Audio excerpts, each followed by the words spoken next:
hey guys देखो तुमको आज गोटे चीज गोटे देखो जे इटा देखो हमर वाइफ सोई देला ना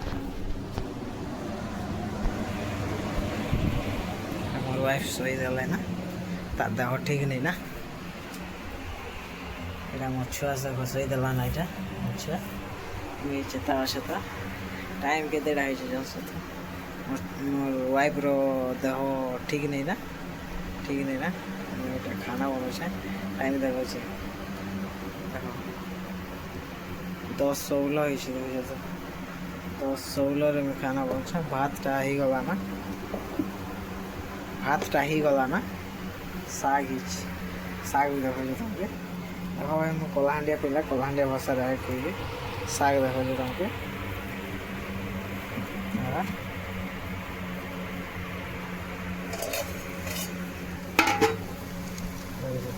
साग इंडक्शन में हम खाना बना इंडक्शन भी चाहिए जिम्मेदारी 10-11 बजे भी रांधबार पड़े मोर कन्यार देह ठीक नहीं सही देला ना छुआ भी सही देला ना रोग चेता अच्छे जिम्मेदारी पड़े कितने तू कष्ट सहबार पड़े झुम लगुच बाकी शई नहीं पार बुझ 11 बजला ना 11 बजे खाना खेली आम घर सब शई सारा ना माँ बापा भाई सब शई सारा मुझे गोटे लगा चाहता अच्छे खाना बनाऊे खाना बन को मो कन्या को उठा तेंगे खेम बुझ तो जिम्मेदारी गोटे एंता चीज ना जे जानी से जानी बुझ तो